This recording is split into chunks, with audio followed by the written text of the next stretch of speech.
consider that acuity is the refined clarity of thought and perception which enables one to discern subtle truths.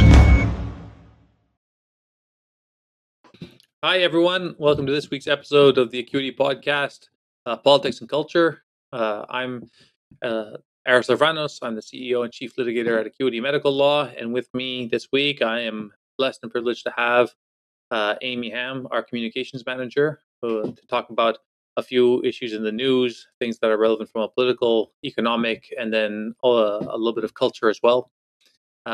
We've had some technical issues the last few weeks, but I'm very happy to say that we have a great new member of the team, Mark Sawatsky, and he has come on board and he is making all the difference. In fact, I really think, Mark, you should pop on screen and say hi to everyone and just tell the world that you are here with us and you are part of the team. Look at that. Hooray, Mark.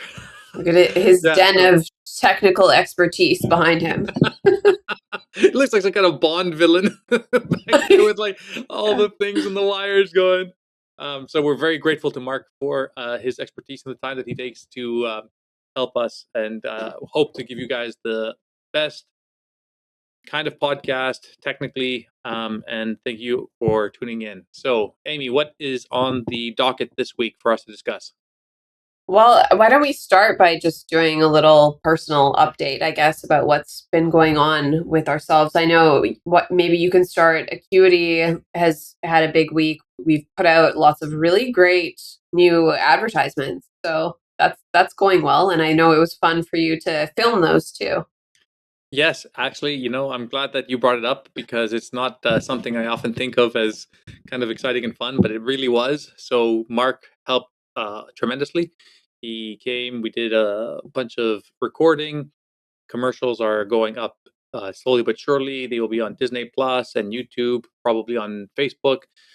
We will also have streams and reels that will be available on Instagram, TikTok, potentially on Snapchat. So lots of exposure that'll be coming. And already in the last 2 or 3 days, things are really moving. Lots more potential clients reaching out. Lots more potential files. And I always like to say that, even if we accept a very small rate of potential clients who come to Acuity, and that's totally multifactorial, it's worth talking about perhaps on a different episode. But one of the things that I am really proud of is that even if we are going to ultimately reject a client, we always supply them with a pretty good reasoning for it. And I've had some really wonderful encounters with potential clients who are extremely grateful for the closure that comes with our perspective, right? Whether it's a deep dive on the medical chart, whether it's talking to them about the legal issues, statute of limitations, fatal accidents acts,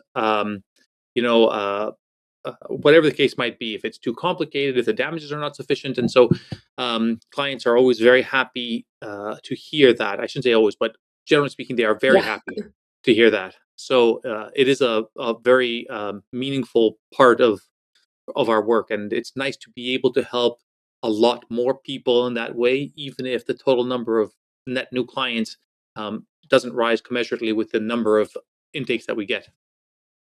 Yeah, I think that's huge because I do intakes for the firm as well.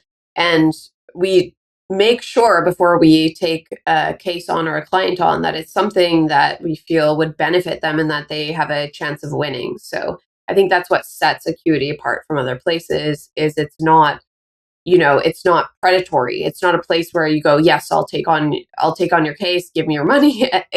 We're actually hoping to achieve justice for people who are harmed by the medical system. And in doing so, that means that unfortunately, sometimes you say, hey, I understand that you were harmed in this way, but this is not necessarily the remedy that you're seeking. And it wouldn't make sense for you to do this. So it's something we both care about is getting justice for people. And it looks different. So I think that the sort of moral compass of Acuity medical law might differ from a lot of other medical malpractice law firms. And I know I haven't been with the practice for that long, but I'm really proud to be with a company that does this. I feel that it is a great place to be. I can sleep soundly at night knowing that we're doing good work. Yeah, well, I thank you for saying that, and that's certainly what we strive to do. So I think that there is a value in even the conversations that we have that we ultimately don't pursue litigation. I think you're totally right. Yeah, it is a good feeling. How about you? What's been happening new and personally in your life? I am in the midst of planning a birthday party for my 6-year-old who's turning 7 next week. So his birthday party's on the weekend, and it's going to be chaos. We're just doing a sort of home party. I think something that was missing a lot when I was growing up, you would just have friends over at your house constantly. People would be roaming the neighborhoods. Everyone would go to everyone else's home. You would just have dinner at some random kid's house. That doesn't really happen so much in our culture now. And so when my kids have their birthday parties, I feel like that's a really good opportunity to get all of their friends and some of the parents to come over and hang out. And it just feels like such a nostalgic throwback to my own childhood. And I can see how much my kids love having their friends in their home and like showing off their room. And I wish that it happened more, but I also get excited for planning these parties because I think it's such a beautiful thing to just see like community happening in your own house. So we're doing that this weekend. I just booked before we started the podcast my dog to go to like the dog hotel for a night because he's getting old and being around like a gaggle of 7-year-old boys is just a little bit too much for him. And I'm like, I'm sorry, old boy, I'm gonna send you to the dog hotel. And that's I I like hosting. I think you're right. It used to be like the power play, you know, a while ago. Let's say a previous generation was to host and to show your hosting capabilities, to highlight your home, and that was like a real social power move. Hosting at an event location is nice, but it doesn't have the same social impact in your friend group. So good for you. Yeah, I think that's great, and I think ultimately it means a lot more to the kids. It's more memorable, more nostalgic in every way. Yeah. And I think these are when they talk about their memories, that so often they bring up, oh, I loved it when, my friend was here and I showed him the bunk beds or whatever. So I'm very excited. It will also be exhausting. I might need to sleep for 15 hours on Saturday night. We'll see what happens.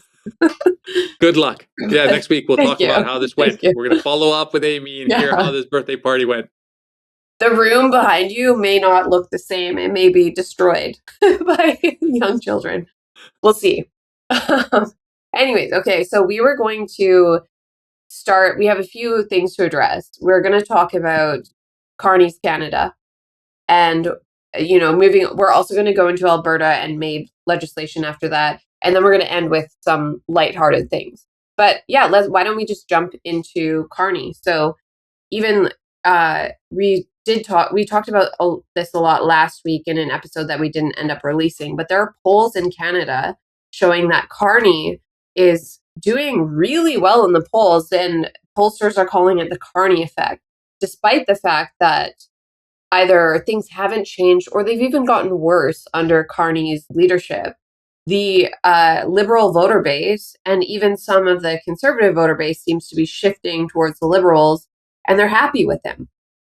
And we just have it's like, what on earth is going on? And I think the main question for me is like, is there any material difference between the leadership between Trudeau and Carney, and why is it happening that Carney is getting so much support apparently from the voter base?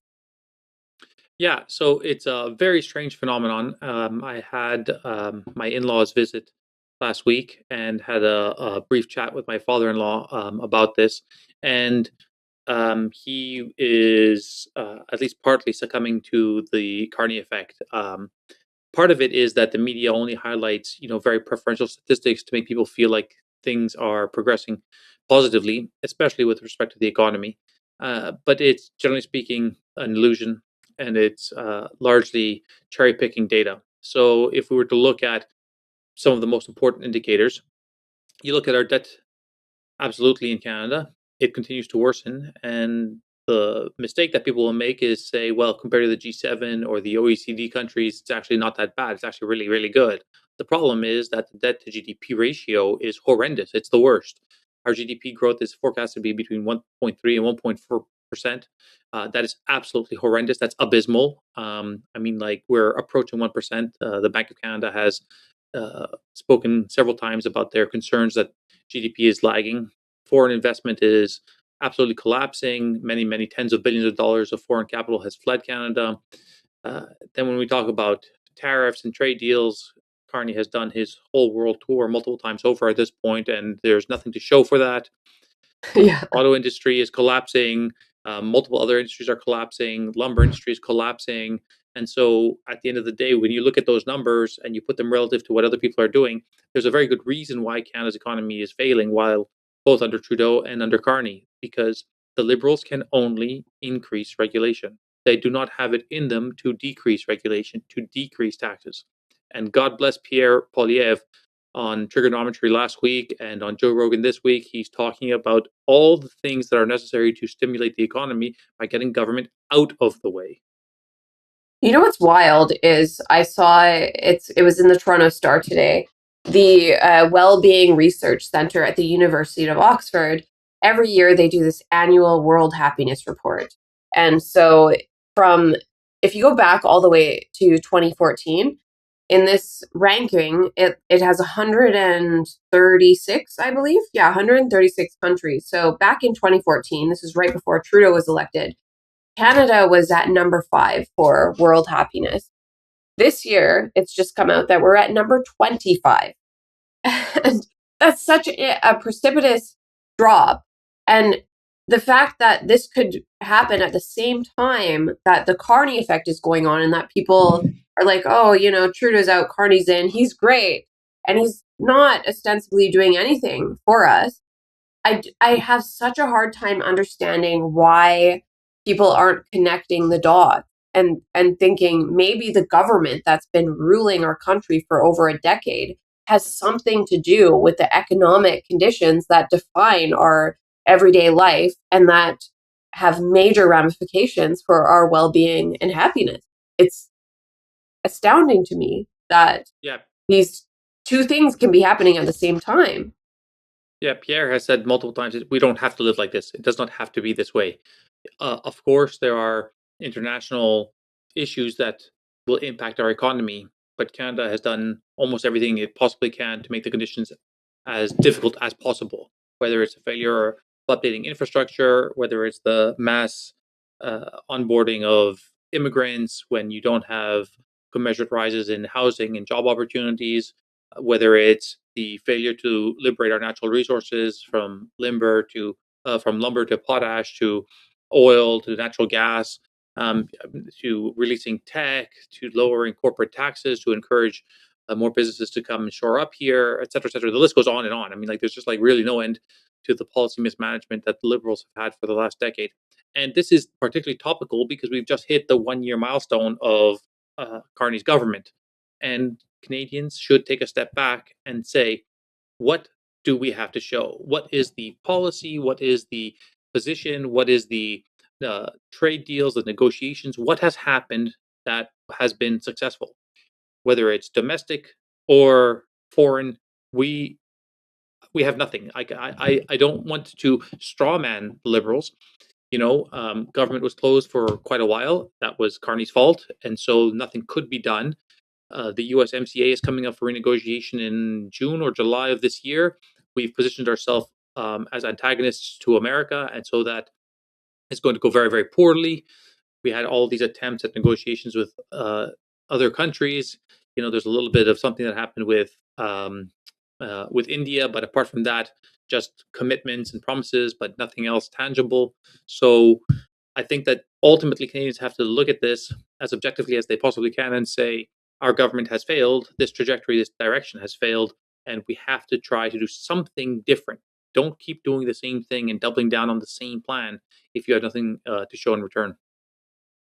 It seems like Canadians just look at Carney and say, oh, well, he was a banker. He's smart. He knows what he's doing more than Trudeau. He's not just printing money like Trudeau did during the pandemic. But he is, because now he's printing money for this groceries benefit nonsense, and he's sending thousands of dollars to families, and it's just more of the same. And I don't think people just see that he is more of the same when it comes to Trudeau. And Polyev does a good job of pointing that out. He says, it doesn't matter that Carney went and talked to Danielle Smith in Alberta about how can we work together for a pipeline. The fact remains that he hasn't repealed or even talked about the idea of repealing the Impact Assessment Act, which is also sort of known as the anti-pipeline bill in Canada, or looking at the West Coast tanker ban in BC. So it's like he's just doing these PR things. It's the same as his speech in Davos that everyone was fawning over Carney over this speech, but none of it is amounting to any change in policy or any actionable items that are making Canadian lives better. And, we're also going to talk about the fact that Carney's government just this week is attempting to appeal at the Supreme Court of Canada the Emergencies Act decision that, so basically what happened, as we know, when Justin Trudeau was Prime Minister and the convoy protests were happening in Ottawa, Trudeau's government decided to invoke the Emergencies Act. And so we've now had a total of 4 judges in 2 different rulings in federal courts say that the invocation of the Emergencies Act was unlawful. Back in 2022, so this is a post of part of an op-ed that Carney, at the time when he wasn't Prime Minister, of course, this is during Trudeau's reign, he wrote an op-ed in the Globe and Mail, arguing that Trudeau's government should invoke the Emergencies Act. And you can see, he's referring to the protesters. I don't know if it's in here. He called them seditious. He said that they were abusive and that they had. Well, I put a list of all the adjectives he used against these protesters: seditious, abusive, anarchist. He said, and he strongly argued basically that martial law should be invoked and against these protesters, and that is what happened. And so it's no surprise to us now that Carney's government, at the very last moment, decided to attempt to appeal these federal court rulings that said what Trudeau did was illegal to the Supreme Court of Canada. So now we're waiting to see. You're a lawyer, Aris, so it's rare that the Supreme Court of Canada will accept an appeal. It's, I think, 10% or fewer cases that actually go through. But just the fact that Carney's government would even attempt to do this is just more evidence that he is literally no different than Justin Trudeau. And yet Canadians seem to just be hoodwinked by him and think he's running on any sort of different platform. He's not at all. I totally agree.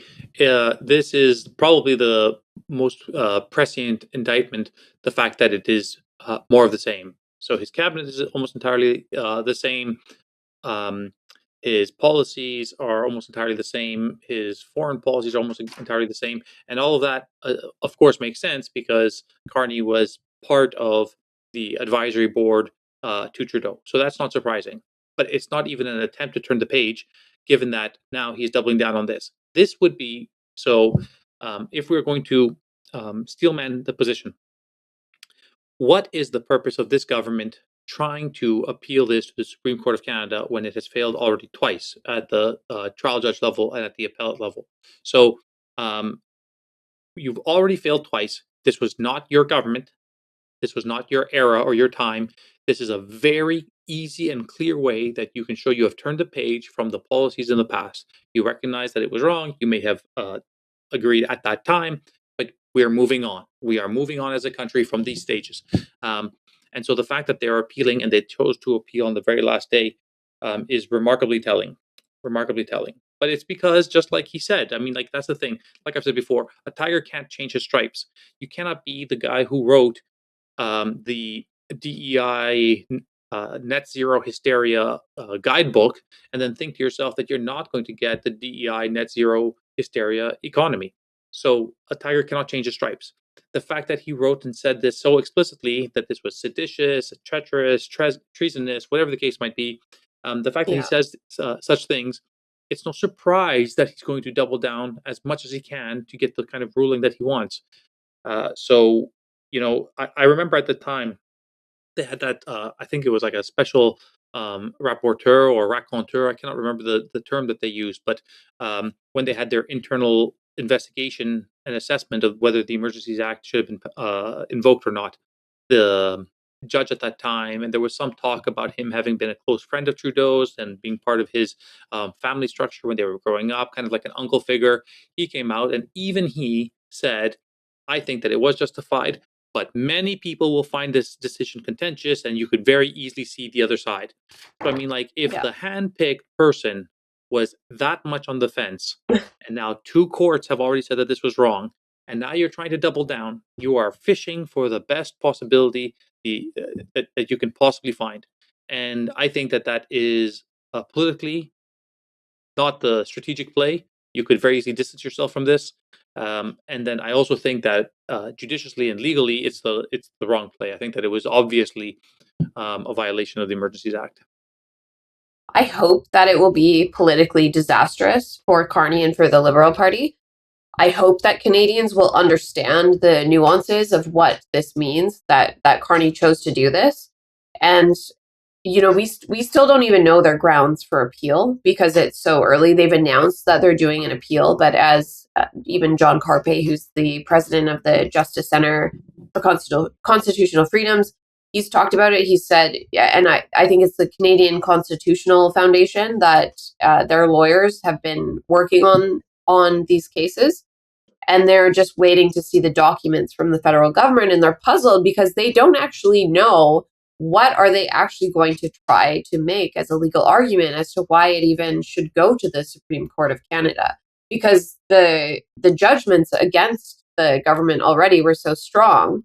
So it's it doesn't even really make sense. What are they going to try to do? So I think we'll have to talk about this again once we understand what they're actually arguing against, because it seemed like such, as you said, you've got their special rapporteur who could not even strongly support the people that you would expect him to support, and he's was sort of on the fence or suggesting that Trudeau made the wrong decision. So I'll be very curious to see what the appeal documents say, and we'll have to revisit at that time. It's just wild, and again, it's really frustrating. I know we're both frustrated to see this happening with this Carney Effect. Like, how is we also talked about Pierre Poilievre going on the Trigonometry podcast. He didn't want to, of course, offend or denigrate the Canadian population or say that, Canadian voters are dumb. They don't know what's going on. They're being fooled and tricked. But my God, that's kind of how I'm feeling. I get that he doesn't want to say that, but I sort of have to wonder, why the hell are Canadians being so absolutely dumb and blind about what's actually happening right in front of their eyes? Yeah, it is a bit of an indictment of the Canadian people, and every time that I am basically hopeless when it comes to Canadians, Pierre Poilievre comes on, does an interview or does a podcast, and kind of makes me feel a tremendous amount of hope. He had made raises. He highlighted the fact that the youth are increasingly more and more conservative and more liberty-minded, and that is an extremely positive prognostic indicator. Eventually, all the boomers will die, and then we will have an entire new populace, and we will see where things go from there. So, I mean, like, just from a demographic move, it looks like that is prognostically positive. But to your point, I just feel as though the Canadians in general have a much stronger perspective on legacy media, and they don't seem to understand that legacy media in Canada has been bought and paid for by the Liberal government. And that is not a disparaging comment of legacy media. You know, if the government is going to give $600 million or more to certain institutions, it is unsurprising, just as an incentive, like human psychology, they are going to support those people. And so the mistake is that Canadians are not they don't wear that critical lens when they are watching this. They think to themselves, well, this is CBC, well, this is the Globe and Mail, well, this is the Chronicle Herald, well, this is, like insert any media outlet of your choice. And the problem is that if media is supposed to play, and I'm like, this better than anyone else, given your background, Amy, but if media is supposed to play the medium between government and the population, they should be an arm's length away, basically from both. They should be able to tell the population uncomfortable truths, and they should be able to hold government to account. But if your incentive, if your bread is buttered by the funds of the government, I mean, like, your perspective is going to be skewed.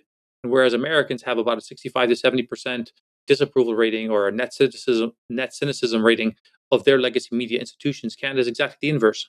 70% of Canadians still trust our legacy media. And Soviet person should not trust Pravda, and North Koreans shouldn't trust their North Korean state broadcaster, though they have no other option. And so, like, that is the way that Canadians should look at these legacy media institutions, because they have literally been bought. So you have to look at that and say, okay, the same way that if you watch Fox News, that they're coming at it from a right-wing perspective, the same way that if you're going to watch CNN or MSNBC, you're going to recognize that this is coming at it from a left-wing perspective. You can watch CBC, just know that it comes at it with a left-wing perspective, and use that filter to try and help understand what is the news and the perspective that they're giving you. And there's nothing wrong with that, but let's not pretend that they are objective, because it's patently absurd. Exactly. I actually, when I went to journalism school, and it was a bachelor's degree, but we had to do a thesis of sorts, and mine related to this fact that I thought we should completely do away with the notion of objective journalism or outlets that claim to be objective, because we know in today's landscape where you have corporate sponsors or government-funded media, that the idea of being an unbiased journalist is kind of a silly idea. So as long as you are open and honest about what your biases might be, then it should be incumbent upon the consumers of the media to understand or make an attempt to understand where you're coming from, and to read widely and interpret their idea about politics and reality on the basis of that. But instead, I think what we see in Canada is we have too many people, perhaps from the boomer generation, who just watch the CBC and they receive it as the literal word of God. And, the CBC is just out there bashing Polyev, bashing conservatives. And I mean, a lot of the liberal voting base right now is older Canadians too, who haven't who haven't changed their media diet in the last 20 years, whereas most of the rest of the country and younger populations, their media diet is vastly different. It's so true. Yeah. So media is changing. I've heard the criticism that Canada does not have the options that the US does. And one of the reasons that we started this podcast was exactly for that reason, that Canadian media is relatively weak when it comes to dissenting or alternate opinions.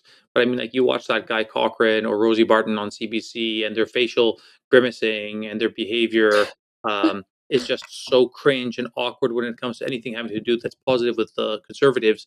I mean, I don't know. It's patently obvious. I don't know how someone can watch that and think to themselves, "Oh yeah, this person is, objective and speaking truthfully and giving service to both sides of an argument." Like, that's obviously not the case. I mean, like, their mannerisms show the level of awkwardness and discomfort that they have when having to present anything along those lines.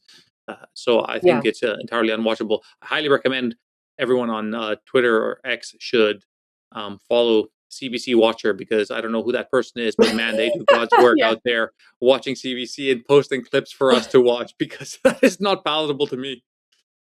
That's a good account. I was going to say, partly what I love about being a columnist, as what I do that for the National Post and some other places, is there's no pretense that I don't have to hide my thoughts or my support for any party. It's quite obvious. And we saw these pictures. Rosemary Barton was one who went to the Conservative Leadership Convention that was in Calgary this year. And while Polyev was speaking, her and her colleague had their backs turned to the stage, and they're kind of grimacing and making these horrible faces. And, I'm like, okay, you're supposed to be objective journalist, so it just looks very unprofessional on your behalf. I wouldn't even do that. If I was in a room and I had to watch Mark Carney do a speech, I wouldn't even be behaving like that. But if you were to expect one person to do that, it could be a columnist who clearly is like, I don't like you. But again, I just think they're pathetic. But anyways, why don't we move on to our next topic? Okay, so the latest legislation from Danielle Smith is the Safeguards for Last Resort Termination of Life Act. And so she posted on X that her government just introduced this act to make it clear that MAID, medical assistance in dying, or euthanasia, cannot be provided where mental illness is the sole underlying condition. Our goal is to strengthen protections for vulnerable Albertans and ensure MAID is not used when other care and treatment options are available. Here's a video that she posted on X. Since MAID has been legalized, I have witnessed patients being approved for MAID very quickly, without a deep dive of their suffering or without offering evidence-based medicine that could offer them solutions to live well. I've also been told by my patients that they've been offered MAID several times, repeatedly by different people, and some have felt pressured to book MAID assessments. These cases highlight patient safety concerns. Medical assistance in dying is a serious and sensitive subject. Alberta believes that patient safety is and must always be our first concern. And our government has been highly skeptical of federal moves to widen eligibility to those whose only medical condition is mental illness. MAID is now one of the leading causes of death in Canada. So our government is acting now before the federal government weakens the guardrails any further. We'll be introducing the Safeguards for Last Resort Termination of Life Act. If passed, it will make sure that here in Alberta, medical assistance in dying has robust and appropriate safeguards in place. I know that the critics at the time were worried that it would continue going down a pathway where ultimately other conditions would be included. And I know that that was criticized at the time, saying, oh, there's no such thing as a slippery slope. Well, we're on it. And if we allow for children and we allow for those with mental illness to be given the advice to take this this approach, then I think that we're failing in our duty to give people hope.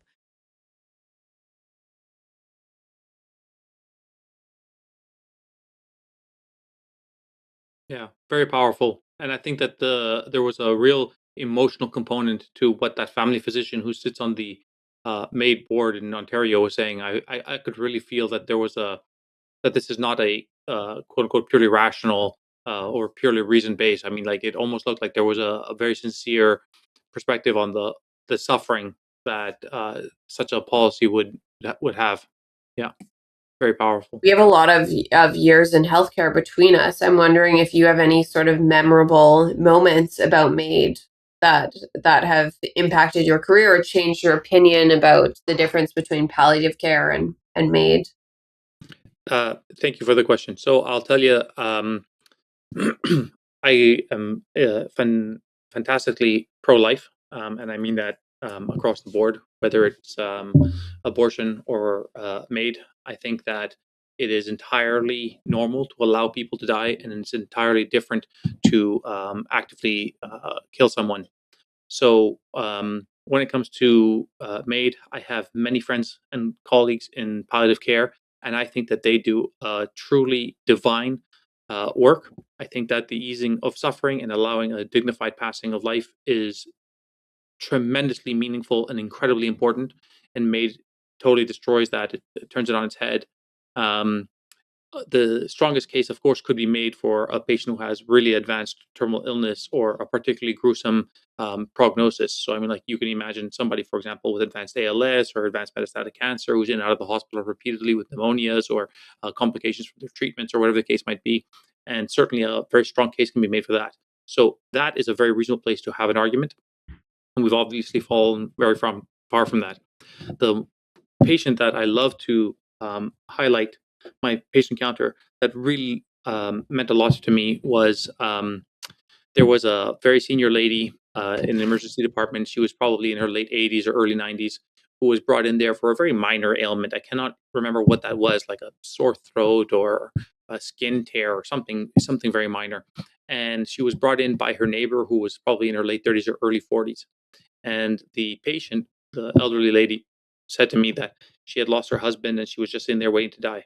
And I told her, I understand what you're saying, but in a very emotional moment, holding hands, I said to her, I was like, but listen and consider that you do not know the consequences and the ripples that are going to happen from your actions, even while you are here today, despite the fact that you are grieving and feel lonely.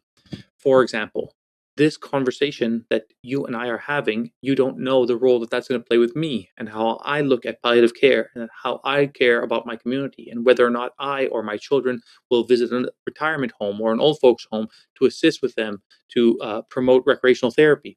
You don't know the meaning that you're supplying to your neighbor, to let her be have the privilege to look after you, to bring you to the hospital, to stay with you. And she cried and I cried and the neighbor cried, and it was an absolutely beautiful moment. Now that woman could very easily a year, 2, 3 before had been offered M.A.I.D, and I mean, like, we're at the point where it's like same day appointments, and she could have walked in and died. No one would know. We would never have had such an encounter. You don't know all the consequences that something like that could have had. I think about that lady not infrequently, to be honest. So true. I think we've got a reel of an elderly woman who was offered M.A.I.D in Canada too, and she talks about her life afterwards. Maybe we'll show that right now. I am 84 years old, and a year ago, an amazing thing happened. When I got out of bed one morning, I was suddenly in excruciating pain, so much so that my daughter came running in from another room. She called an ambulance. Off I went to the Vancouver General Hospital, and I was approached by a young lady doctor who the very first words out of her mouth is, "We would like to offer you M.A.I.D." I was taken aback. That was the last thing on my mind. I just wanted to find out why I was in pain. I did not want to die. And I was a month in hospital, came home and recuperated nicely enough that I could take some trips. Off I went last year to Cuba, before the problems today in Cuba. And then just recently, I have been to Mexico and Guatemala. So my recovery has been amazing, and there was no need for M.A.I.D to even be suggested. What a Totally great insane. woman. Great woman. What an awesome reel. Look at the light in her eyes, the joy on her face, and those stories, God bless her, were of a very personal nature, right? She got a lot more life in her. She managed to go on trips. She got to experience things that she wouldn't have otherwise, and so on. And good for her. Good for her. But at the same time, those were her attendance at birthdays, her attendance at holidays, Christmas, Easter, whatever it is that she may celebrate, Canada Day, her children, grandchildren, loved ones, friends that she was with. Those are also passing forward memories, experiences to them. So, yeah, that was wonderful. It was beautiful. Great. I like to think, because I've seen in my role in healthcare that there are dedicated M.A.I.D teams. And when the government attempted to roll out twice this M.A.I.D for mental health as a sole medical condition, they were hiring into these teams. So you could literally just work on a team, and your entire job was to counsel or perform medical assistance in dying for persons, do the assessments, actually perform the procedure. And I sort of think of that as like, let's say you have a car dealership, but it's like, if you're not, your job is to sell cars, but your job is also not to sell cars. But you believe, if you work at that car dealership, that everybody should have a car and that it's compassionate to give someone a car and it will do a benefit to them. But anyone who walks in, you're not supposed to pitch them a sales line, because you could get in trouble if you do that. And you should maybe be like, oh, maybe they don't need a car. But you kind of know, just based on the fact that this person's working in a car dealership, that they want you to have a car.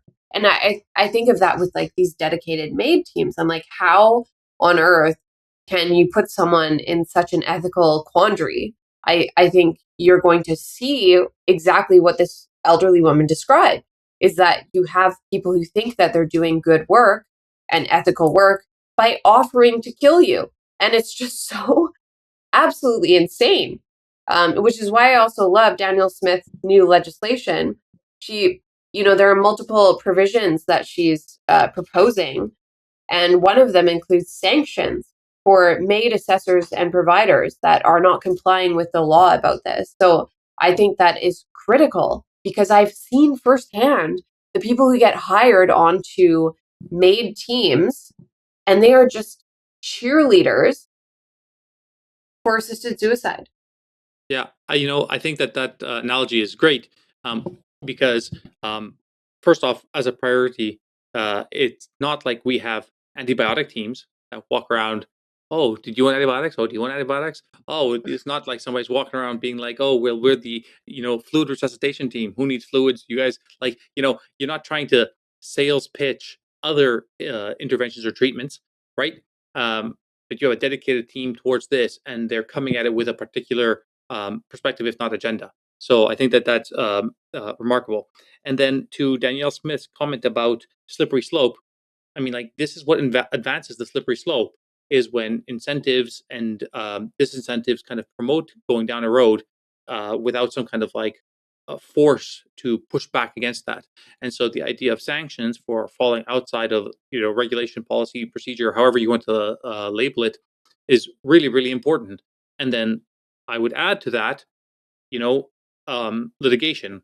So that's another force in society that's supposed to keep people on a certain track with respect to how they provide healthcare. So yeah, this is the way that the slippery slope kind of stops. A mentor of mine who passed away, Scott Adams, used to say that there is no such thing as a slippery slope, because all ideas are slippery until they reach the point of their resistance or their friction.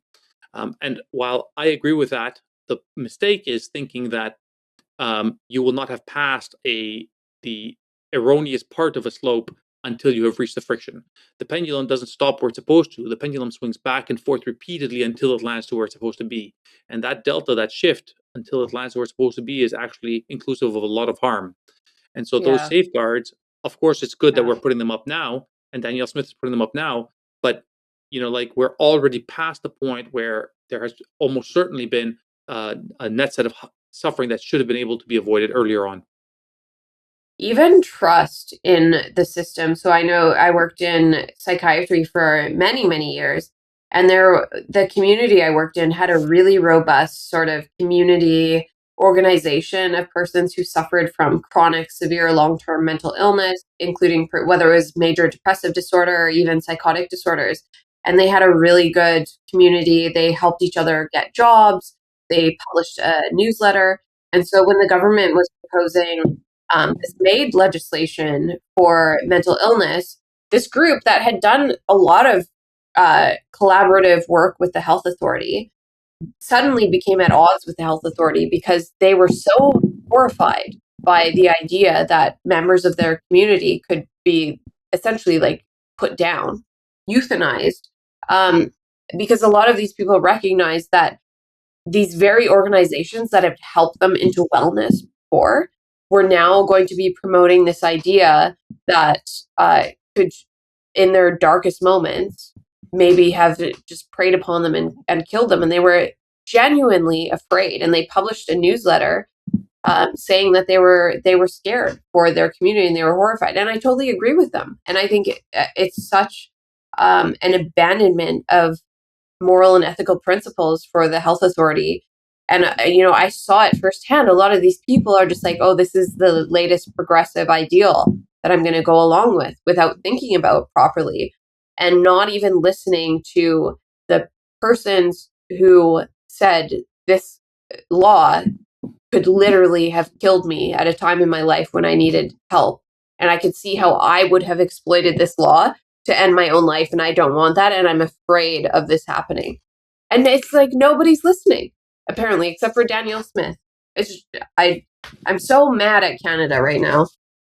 I mean, Amy, I have raised sort of like my perspective on this with you sort of personally before, but it bears repeating now. A lot of the things that we see in society, they don't make a lot of sense from a cerebral position. They don't make a lot of sense from a political position. They only really make sense from a spiritual position.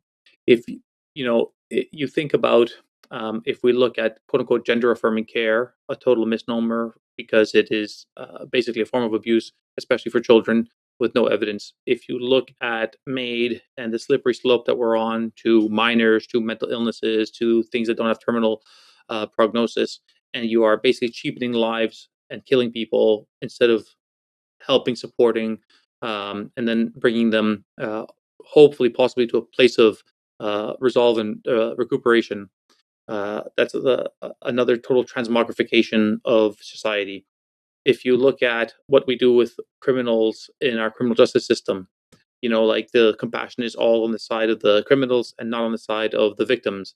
If you look at what we're doing economically, the fact that we let in millions and millions of immigrants with failing opportunities, failing to liberate our economy, whether it's infrastructure, energy, housing, development, whatever, that's a disservice to Canadians domestically as well as to the immigrants who are coming in. So, I mean, like, these things don't make a lot of sense when you look at them outside of thinking to yourself that this is a wickedness. And I mean, another great example, the desecration of the family unit. I mean, like, I'm by no means a saint, but the idea of being in a monogamous relationship, like a man and a woman for the purpose of procreation, to now polyamory, identifying as animals, fetishism, all those sorts of things that are rampant. It is the total transmogrification of like every aspect of our society, everything that we should hold sacred, and there isn't really an explanation for it apart from a wickedness. I don't see anything else that kind of unifies what's going on. I agree with you, and I'm not necessarily coming from a religious perspective, but I just don't see the utility in people behaving this way other than they just want to apply destruction and anger and hatred and destroy things. And I see that everywhere. I agree with the weird polyamory thing. It's like so many people are miserable and in these horrible relationships where people are taking advantage of others. And when you look at like family relationships and kids that don't have parents, it's so disturbing to see where this is a bit of a tangent, but it is very disturbing to see. And it all sort of comes down to just like ruining the basic building blocks of what makes someone's life or culture or community stable.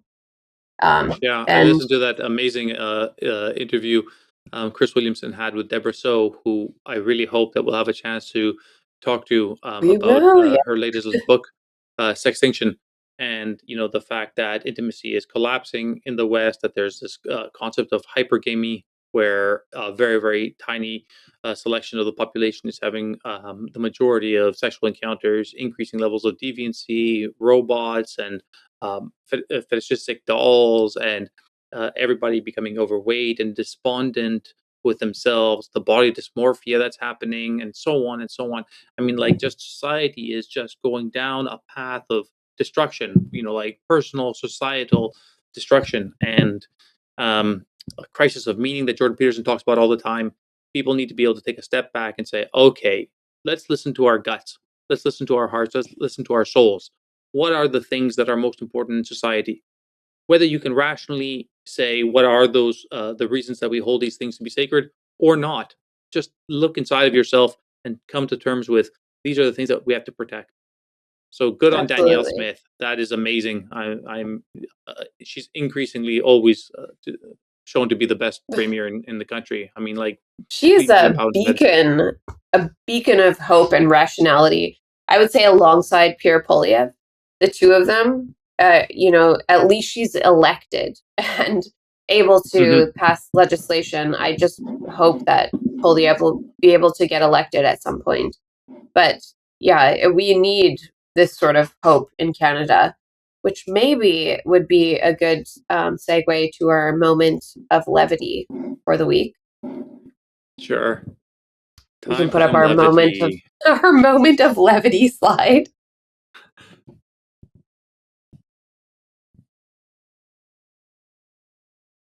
We'll see. I don't know if Mark. Oh, there we go. Time for some levity. So it's always like, there's that expression from Chris Nolan's Batman movies. It's always darkest before the dawn. That's obviously not true. It brightens as you get closer to the dawn. But it's like we always hit the most commiserate level that we can, and then it's like, okay, time for some levity. It's like a explicit. Yeah. We have to consciously be like, okay, gotta turn this boat around. So yes, when time for some levity. Look at this. Yeah, when I reach the point that I feel like I might start crying, then we bring up this segment. But so next week, we're going to talk a lot more about Pierre's appearance on Joe Rogan, which we've both seen some clips. It came out today.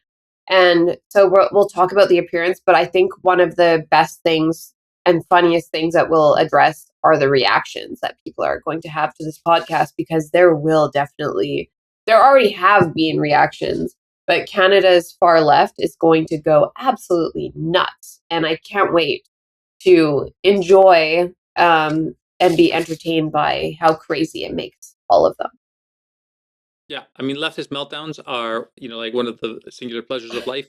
It's like, I get McDonald's once a week. I get to watch some leftist meltdowns once a week, and I think to myself, like, this is a great dopamine hit that I needed for this time.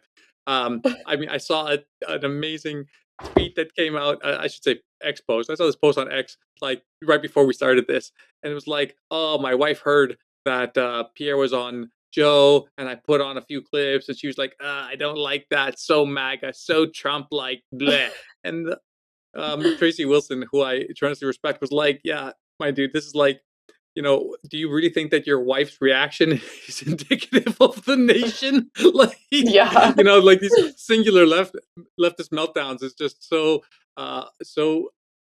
bizarre So compared to funny. where the average person sits. Early reactions that I've seen are people on the left being like, how dare he go on Joe Rogan? Doesn't he know that it's not going to appeal to a wider voter base? It's only going to appeal to his current existing male base. And it's like, well, then why are you mad about it? Because you don't want him to gain a base. So just shut up. It's just like, who cares then? You should be applauding. Like, great, I'm glad he did this because he just screwed himself over. I think you're actually only mad because you know that he just went on the #1 podcast in the entire fucking world and probably is growing his voter base. So lie all you want. Love it. It's so good. Yeah. We'll go into a deep dive about this next week.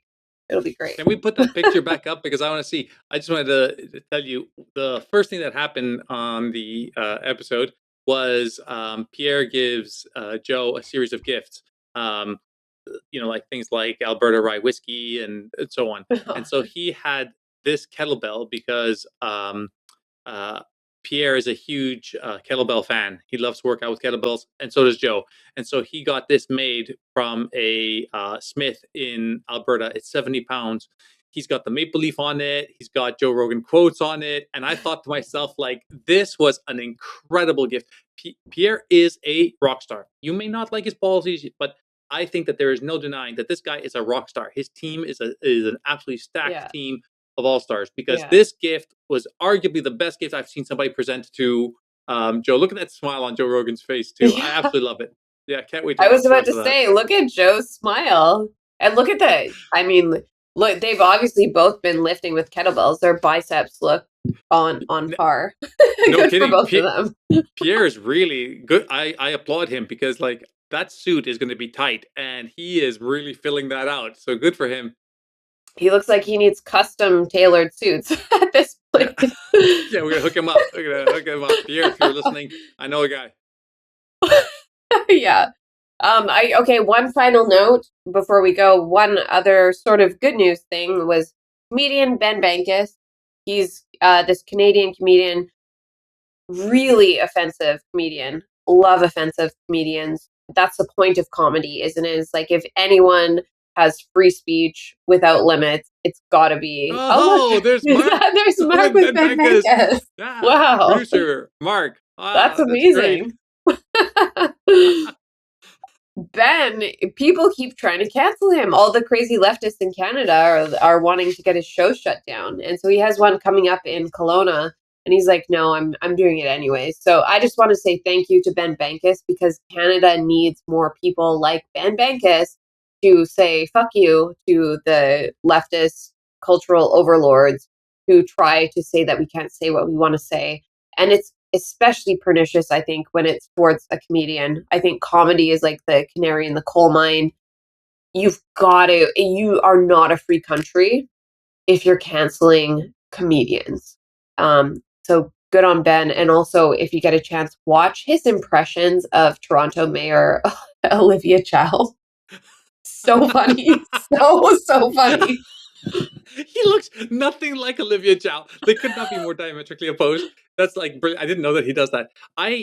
First off, I did not know he was Canadian. I've seen bits and pieces of his clips and comedy online. I think he's exceptionally funny. I think he's very bright.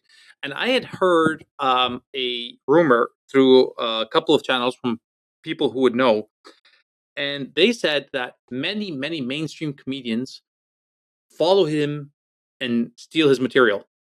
Yeah. And so, I mean, like, the imitation is the greatest form of flattery. You know, the fact that he is seemingly, and this is not my world, but he is seemingly a pioneer, right? Like on the edge of what comedy, offensive comedy, satirical comedy should be like. That other much more mainstream people are using his material is very strong, very strong. Good for him. I wish him all the success in the world. I love the guy. Same. Yeah, he pushes boundaries.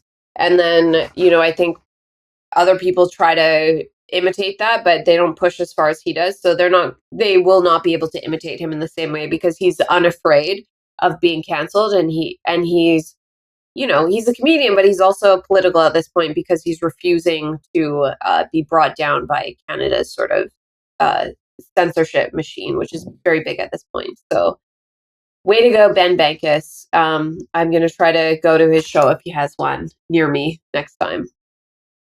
Same here. Anything else on the docket this week? I think that's it for the week, but I'm excited for next week. Like I said, we're going to do a deep dive into this Joe Rogan podcast. I think we'll have a great time doing that. We'll see what the reactions are. We will painstakingly watch some CBC and bring you some news about what it was that they said and did. And from all of us over here, thanks so much for tuning in. Like and or subscribe or do whatever it is that people do on whatever platform it is that you are watching. And Mark, why don't you come back on screen and say goodbye to everyone? Thanks for doing all the work behind the scenes, dude. Obviously one of our better episodes. There he is. So thanks a lot for tuning into the Acuity Podcast. We'll talk to you guys next week. Thank you, everyone. My friends, let us consider that acuity is the refined clarity of thought and perception which enables one to discern subtle truths.